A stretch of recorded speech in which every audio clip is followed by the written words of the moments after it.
சற்று முன் தனி அணியாக ஒரே மேட்சில் 42 சிக்சர்கள், அதுவும் T20 மேட்சில் இந்திய அணி படைத்த மகா உலக சரித்திர சாதனை. இங்கிலாந்து அணிக்கு காத்திருந்த பேரதிர்ச்சி. அதாவது இந்தியா மற்றும் இங்கிலாந்து அணிகளுக்கு எதிராக 5 T20 போட்டிகள் கொண்ட தொடர் தற்போது நடைபெற்று வருகிறது. இந்த தொடரில் ஏற்கனவே முதல் T20 போட்டி அண்மையில்தான் முடிவடைந்திருந்தது. அந்த போட்டியில் இந்திய அணி சூப்பராக பேட்டிங் செய்தும் கூட இரண்டாவதாக இங்கிலாந்து அணி சேசிங் செய்ய களமிறங்கும் போது மழை குறுக்கிட்டு அந்த போட்டியை முற்றிலுமாக நிறுத்திவிட்டது. இதனால் முதல் T20 போட்டி எந்த ஒரு முடிவும் இல்லாமல் போட்டி சமனில் முடிந்ததாக அறிவிக்கப்பட்டது. இந்த சூழலில்தான் அடுத்த இரண்டாவது T20 போட்டியில் வெற்றி பெற்று இந்த தொடரை வெற்றி கணக்கோடு தொடங்க வேண்டும் என்று இந்த இரு அணிகளும் ஆவலோடு காத்திருந்தது. குறிப்பாக இந்த இரண்டாவது T20 போட்டியில் இந்திய அணி வெற்றி பெறுவது மிக மிக அவசியமாகும். அதற்கு காரணம், ஏற்கனவே இதற்கு முன்பு நடைபெற்ற அயர்லாந்துக்கு எதிரான தொடரில் 2 போட்டிகளிலும் தோற்று தொடரை மொத்தமாக இழந்திருந்தது இந்திய அணி. ஆக அந்த ஒரு தோல்வி என்பது இந்திய ரசிகர்களிடையே மிகப்பெரிய அதிர்ச்சியை ஏற்படுத்தியுள்ளது. அதிலிருந்து இந்திய ரசிகர்களின் அதிருப்தியையும் ஈடுகட்ட வேண்டுமென்றால் கண்டிப்பாக இந்த இங்கிலாந்து தொடரிலாவது இந்திய அணி இந்த தொடரை கைப்பற்றியே ஆக வேண்டும். அதே சமயம் இந்த 5 போட்டிகள் கொண்ட இங்கிலாந்து தொடரை கைப்பற்ற வேண்டுமென்றால் இந்திய அணி குறைந்தபட்சம் 3 T20 போட்டிகளிலாவது வெற்றி பெற வேண்டும். அப்படி பார்த்தால் ஏற்கனவே ஒரு போட்டி மழையால் தடைபட்டு விட்டது. ஆக இன்னும் 4 போட்டிகள் தான் மீதமும் இருக்கிறது. இந்த 4 போட்டிகளில் 3 போட்டிகளில் வெற்றி பெற்றால்தான் தொடரை கைப்பற்ற முடியும். ஒருவேளை 2 போட்டிகளில் இந்திய அணியும் 2 போட்டிகளில் இங்கிலாந்து அணியும் வெற்றி பெற்றால் அப்போதும் கூட தொடர் சமனில் முடிந்துவிடும். ஆகவே இந்த தொடரை கைப்பற்ற வேண்டுமென்றால் 3 போட்டிகளில் வெற்றி பெற வேண்டியது இந்திய அணிக்கு அவசியமாகும்.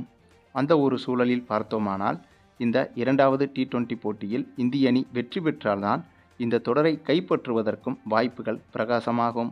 ஒருவேளை இந்த இரண்டாவது T20 போட்டியில் இந்திய அணி தோல்வியடைந்து விட்டால் அடுத்து நடக்க இருக்கும் 3 T20 போட்டிகளிலும் தொடர்ச்சியாக இந்திய அணி வெற்றி பெற்றாக வேண்டும் என்ற கட்டாய சூழ்நிலை ஏற்பட்டுவிடும்.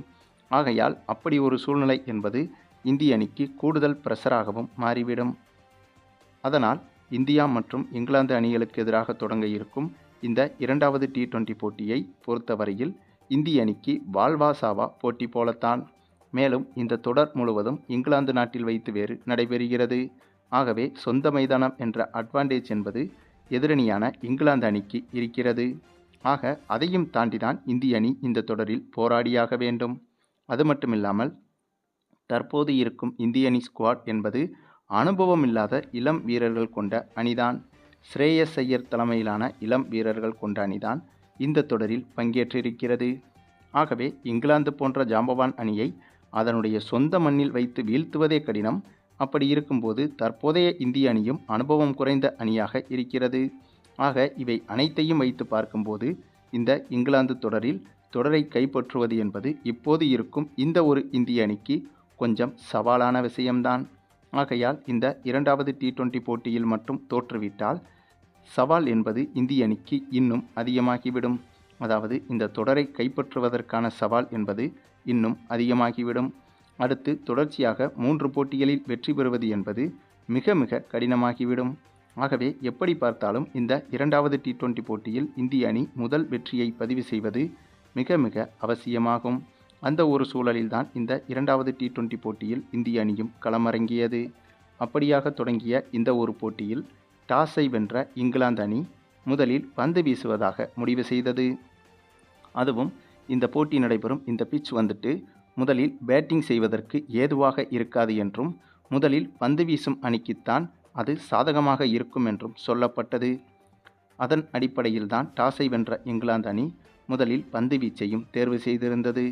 அதனைத் தொடர்ந்து பேட்டிங் செய்ய களமிறங்கிய இந்திய அணியை பொறுத்தவரையில் ஓப்பனிங்கில் சூரியவன்சியும் சஞ்சு சாம்சனும் களமிறங்கினார்கள்.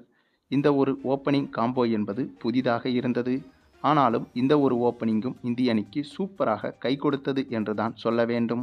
அதற்கு காரணம், ஓப்பனிங் இறங்கிய சூரியவன்சி தாறுமாறான அதிரடியில் விளையாடத் தொடங்கினார். வழக்கமாகவே இவர் காட்டுத்தனமான அதிரடியில் விளையாடக்கூடியவர்.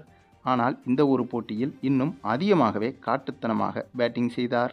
இவர் களமிறங்கிய முதல் ஓவரிலிருந்து இவர் விக்கெட்டை பறிகொடுத்த 15வது ஓவர் வரையிலும் ஒரு ஓவரில் கூட குறைந்தபட்சம் ஒரு சிக்ஸராவது அடிக்கப்படாமல் இருந்ததே கிடையாது. அதாவது ஒரு பேட்ஸ்மேன் பேட்டிங் செய்ய வந்து 10 ஓவர்களுக்கு மேல் களத்தில் நின்ற மொத்த ஓவர்களிலும் குறைந்தபட்சம் ஓவருக்கு ஒரு சிக்ஸராவது அடிக்கப்பட்ட கிரிக்கெட் மேட்ச் என்றால் அது இந்த ஒரு மேட்ச் தாங்க. இப்படி ஒரு சாதனையை எந்த ஒரு கிரிக்கெட் ஜாம்பவானும் இதுவரை செய்ததே கிடையாது என்பதும் குறிப்பிடத்தக்கது. இனிமேலும் யாராலும் செய்ய முடியாது என்று கூட சொல்லிவிடலாம். அந்தளவுக்கு இந்த 14 வயது சிறுவன் ஜாம்பவான் அணியான இங்கிலாந்து அணியின் பந்து வீச்சை நார் நாராக கிழித்ததோடு இப்படி ஒரு புதிய சாதனையையும் படைத்துவிட்டார். அதுவும் சூரியவன்சி ஒருபுறம் தாறுமாறான அதிரடியில் விளையாட, மறுபுறம் சஞ்சு சாம்சனும் நிதானமாக விளையாடாமல் இவரும் அதிரடியாகவே விளையாடினார். இவரை தொடர்ந்து இசான் கிசான், திலக் வர்மா, சிவம் தூபே உள்ளிட்டவர்களும் இந்த போட்டியில் சூப்பராகவே பேட்டிங் செய்திருந்தனர். ஆனாலும் கூட மற்ற அனைவரையும் விட இந்த போட்டியில் ஒன் மேன் ஆர்மியாக பேட்டிங் செய்தது யார் என்று கேட்டால் அது சூரியவன்சி மட்டும்தான். அதற்கு காரணம் சூரியவன்சி இந்த போட்டியில் பேட்டிங் செய்ய களமிறங்கி முதல் 10 பந்தில் அரை சதத்தை தொட்டுவிட்டார். அதற்கு பிறகு அடுத்த 12 பந்தில் முழு சதத்தையும் தொட்டுவிட்டார். அதாவது மொத்தமாக இவர் எதிர்கொண்ட 22 பந்துகளில் சதத்தையே அடித்து வரலாற்று சாதனையையும் பதிவு செய்திருந்தார்.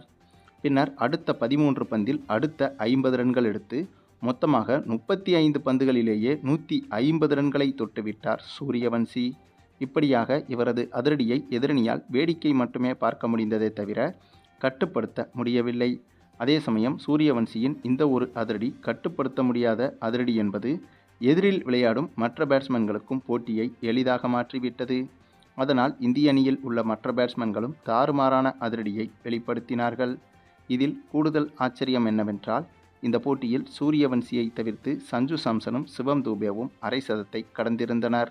அந்தளவுக்கு சூரியவன்சியைப் போலவே மற்ற பேட்ஸ்மேன்களும் இந்த போட்டியில் 12 பந்தில் அரை சதம், 11 பந்தில் அரை சதம் என குறைந்த பந்துகளிலேயே அரை சதத்தை விளாசிவிட்டனர்.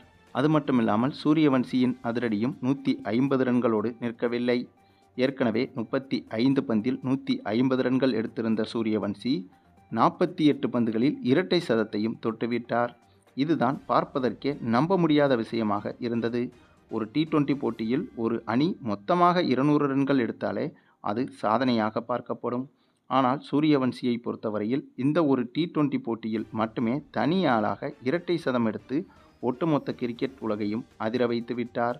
பின்னர் 208 ரன்கள் எடுத்திருந்த போது இவரது விக்கெட்டையும் இழந்தார். ஆனாலும் கூட இவர் களத்தில் நின்ற வரையிலும் இவரின் ஆட்டம்தான் இந்த ஒட்டுமொத்த கிரிக்கெட் வரலாற்றிலும் நம்பர் 1 ஆட்டமாக பதிவு செய்யப்பட்ட ஆட்டமாக மாறியது. அது மட்டுமில்லாமல் இதில் கூடுதல் ஆச்சரியம் என்னவென்றால் இந்த போட்டியில் சூரியவன்சி மட்டுமே 26 சிக்சர்கள் வரை எடுத்திருந்தார். இவரை தொடர்ந்து மற்ற இந்திய பேட்ஸ்மேன்கள் அனைவரும் சேர்ந்து இந்த போட்டியில் 16 சிக்சர்கள் வரை எடுத்திருந்தனர்.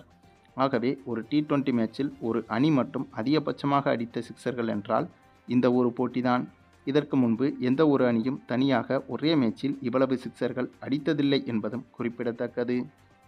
மேலும் இந்த போட்டியில் இலக்கு என்பது மிகவும் அதிகமாக இருந்ததால் இங்கிலாந்து அணியால் இவ்வளவு பெரிய இலக்கை சேசிங் செய்ய முடியாமல் 213 ரன்கள் மட்டுமே எடுத்து ஆல் அவுட்டும் ஆனது. ஆகவே இந்த போட்டியில் இந்திய அணி பெற்ற வெற்றி என்பது இந்த சிக்சர்களை வைத்து பார்க்கும்போது நம்பர் 1 உலக சாதனை வெற்றியாக மாறிவிட்டது. அது மட்டுமில்லாமல் இந்த வார்ம் அப் மேட்சில் விளையாடியது போலவே அதிகாரப்பூர்வ 2வது T20 போட்டியிலும் இந்திய அணி இதே போல ஒரு அதிரடியை வெளிப்படுத்தினால் அது இன்னமும் உலகளவில் மிகப்பெரிய பேசுபொருளாக மாறிவிடும். சரி, இந்திய அணியின் இந்த ஒரு அதிரடி ஆட்டத்தை பற்றியும் குறிப்பாக சூரியவன்சியின் பயமே இல்லாத அதிரடியை பற்றியும் உங்களுடைய கருத்துக்களையும் கமெண்டில் தெரிவிங்க. மேலும் இந்த வீடியோ பிடிச்சிருந்தால் லைக் பண்ணுங்கள், மற்ற அனைவருக்கும் ஷேர் பண்ணுங்கள், மறக்காமல் நம்ம சேனலை சப்ஸ்கிரைப் பண்ணுங்கள்.